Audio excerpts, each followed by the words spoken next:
My breadless brother with 5 kids demanded I give him my house, and my mother disowned me when I refused. I, 29F, recently bought a house and a brand new car.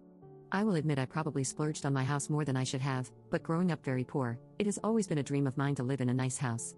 I live in the Philippines, by the way, and I worked really hard to be where I am.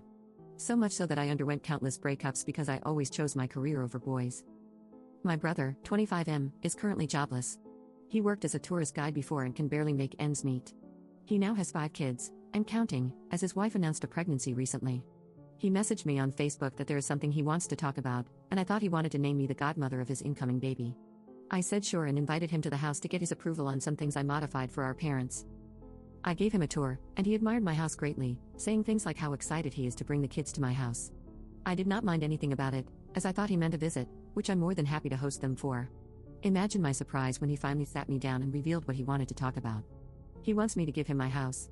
I clarified whether he meant this house or the other house I bought for my parents, which I still lived in because my dream house was still going under some modifications. He said this house was big enough for his family, and I can go visit them anytime I like. He even offered that if I really wanted to live there, I could move into the maid's room and modify it for my personal use. I was shocked and could not speak as he thanked me over and over for the house. I finally asked him where the heck did that idea come from, and he said our mother told him I would give him my house. I, of course, corrected that, and this is where things went south. My brother repeatedly said since our mom said the house is his now, I cannot do anything but give in. I called my mother to tell her to back off, and lo and behold, my mother sided with my brother.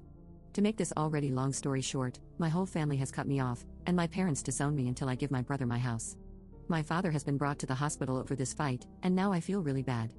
The guy I'm seeing now said to just give the house to my brother, and he'll help me buy another. Am I being unreasonable here? I don't feel like I am. Update 1.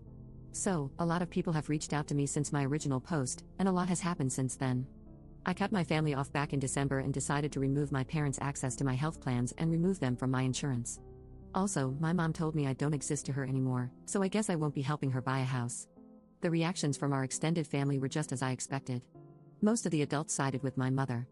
My cousins expressed their support for me. I got uninvited to the family reunion I initially sponsored, and isn't that just the worst? My aunts and uncle had barricaded the gate when I arrived at my grandma's house. I won't expand on this anymore because this still hurts until now. My mother also sued me for selling the first house back in January. It did not reach the higher courts, and I won. Public perception of me got worse, though. She and my brother took this defeat to twist the sympathy in their favor. They posted on social media about how I am an ungrateful daughter and I owe them for everything I have. They also blamed me for my father's passing. Yes, he passed away. I didn't even get to attend the funeral because I'm banned. When this happened, I almost gave in and signed the papers to give the house to my brother. I blamed myself and believed them, that my selfishness deleted my father.